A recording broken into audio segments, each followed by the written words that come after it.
श्री शिवाय नमस्तुभ्यम महाराज। आप सभी लोग जानते हैं कि साल का पहला चंद्र ग्रहण लगने वाला है और इस चंद्र ग्रहण को लेकर इस बार लोग बहुत ज्यादा चिंतित है, क्योंकि ये चंद्र ग्रहण हमारे भारत में दिखाई देगा और इसका सूतक काल भी मान्य होगा। महाराज, अब हम जानते हैं कि साल का पहला चंद्र ग्रहण कब लगेगा, इसका समय क्या है और इसका सूतक काल कब से शुरू हो जाएगा और इस चंद्र ग्रहण में आपको क्या क्या सावधानियां रखनी है और ये चंद्र ग्रहण किस राशि में लगने वाला है।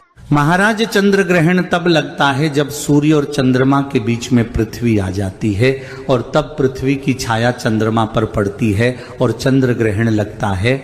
महाराज, साल 2026 में साल का पहला चंद्र ग्रहण 3 मार्च मंगलवार के दिन लगेगा और इस चंद्र ग्रहण का समय 3 मार्च को दोपहर में 3:20 से शुरू होगा और ये चंद्र ग्रहण शाम 6:45 पर समाप्त होगा।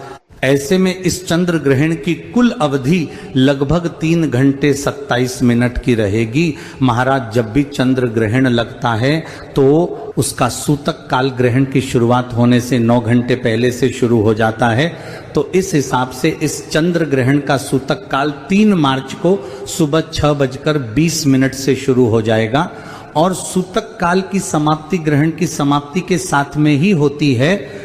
महाराज, ये चंद्र ग्रहण हमारे भारत के ज्यादातर हिस्सों में देखने को मिलेगा और विशेष रूप से यह साल का पहला चंद्र ग्रहण पूर्वी हिस्सों में आपको देखने को मिलेगा, जिसे हम नॉर्थ ईस्ट कहते हैं। और यह चंद्र ग्रहण असम, मिजोरम, नागालैंड, मणिपुर जैसे राज्यों में यह ग्रहण नजर आ सकता है। इसके अलावा दिल्ली, मुंबई, उत्तर प्रदेश और राजस्थान में भी इस ग्रहण को देखा जा सकेगा। महाराज, हमारे भारत देश के अलावा इस ग्रहण को Pakistan, Afghanistan, Iraq, Iran, Australia, New Zealand, रूस, उत्तरी और दक्षिणी अमेरिका और एशिया में इस ग्रहण को देखा जा सकेगा। महाराज, अब ये चंद्र ग्रहण जहां भी दिखेगा वहां पर इसका सूतक काल मान्य होगा और वहां पर रहने वाले लोगों को सूतक काल और ग्रहण काल के नियमों का पालन भी करना होगा, जिसमें से हमारे भारत के लोग भी होंगे। महाराज, चंद्र ग्रहण का सूतक काल शुरू होने से पहले आपको तुलसी पत्र तोड़कर इसे अपने घर की रसोई घर में खाने पीने की चीजों में पानी में डाल देना चाहिए और भगवानों वाले स्थान पर भी रख देना चाहिए और सूतक से पहले ही अपने घर के भगवानों के मंदिर में पर्दा लगा देना चाहिए। महाराज, इसके बाद में सूतक काल में हमें कैंची, छुरी, सुई जैसी चीजों का प्रयोग नहीं करना चाहिए और इस समय खाना भी नहीं बनना चाहिए और ना खाना चाहिए। इस नियम का पालन गर्भवती माता को विशेष रूप से करना चाहिए। महाराज, इसके अलावा चंद्र ग्रहण के समय किसी को भी घर से बाहर नहीं निकलना चाहिए। हालांकि जब ये चंद्र ग्रहण शुरू होगा उस समय हमारे भारत में दिन होगा तो चंद्रमा नहीं दिखाई देगा। महाराज, भारत में यह चंद्र ग्रहण शाम को चंद्रोदय के बाद ही दिखाई देगा और हमारे भारत में 3 मार्च को चंद्रोदय का समय शाम 6:30 का रहेगा।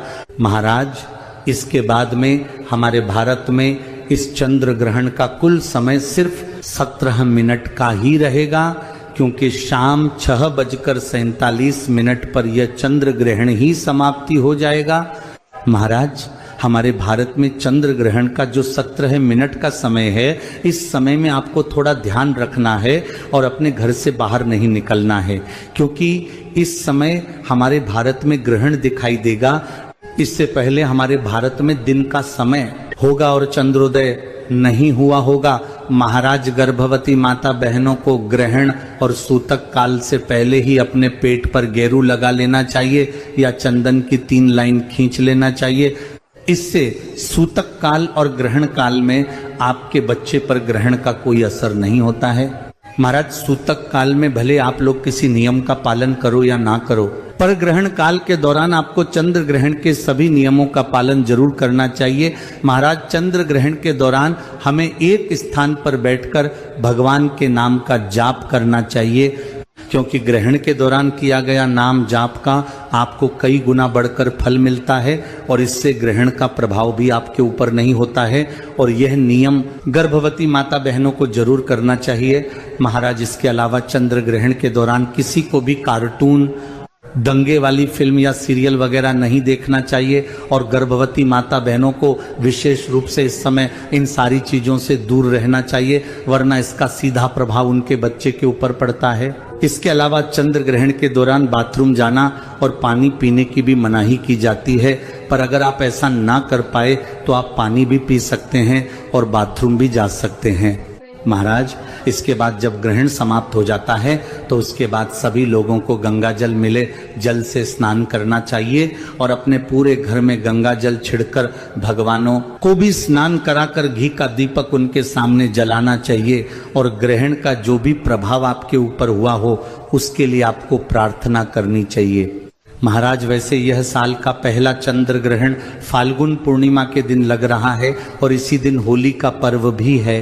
इस बार होली के दिन चंद्र ग्रहण होने की वजह से इस बार होली का पर्व 3 मार्च को नहीं बल्कि 4 मार्च को मनाया जाएगा और इस बार यह फाल्गुन पूर्णिमा 2 दिनों की है, जिसमें 2 मार्च की शाम से पूर्णिमा तिथि आ रही है और 3 मार्च की शाम तक रहने वाली है। नियमों के हिसाब से 2 मार्च को होलिका दहन होना था, पर इस समय भद्रा काल रहेगी और इसका वास पृथ्वी लोक पर ही रहेगा। इस वजह से होलिका दहन इस बार कई जगहों पर 2 मार्च को शाम के समय किया जाएगा, कुछ जगहों पर मध्य रात्रि में 1 से 2 बजे के बीच किया जाएगा और कुछ जगहों पर 3 मार्च को ग्रहण सूतक और भद्रा की समाप्ति के बाद ही किया जाएगा।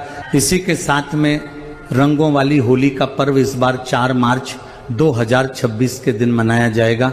महाराज, ये चंद्र ग्रहण सिंह राशि में और फाल्गुनी नक्षत्र में लग रहा है, इसलिए सिंह राशि वालों को इस ग्रहण से थोड़ा संभालने की जरूरत है। महाराज, इसी के साथ में इस चंद्र ग्रहण को किसी को भी अपनी आंखों से नहीं देखना है और ना चंद्र ग्रहण की रोशनी में आपको आना है, क्योंकि इससे बुरा प्रभाव आपके ऊपर पड़ेगा। महाराज, इसके अलावा इस साल के पहले चंद्र ग्रहण को लेकर आपके मन में कोई भी प्रश्न है तो वह आप हमसे कमेंट करके पूछ सकते हैं। आप यह वीडियो कहाँ से देख रहे हैं हमें कमेंट में जरूर बताएं। श्री शिवाय नमस्तुभ्यम महाराज।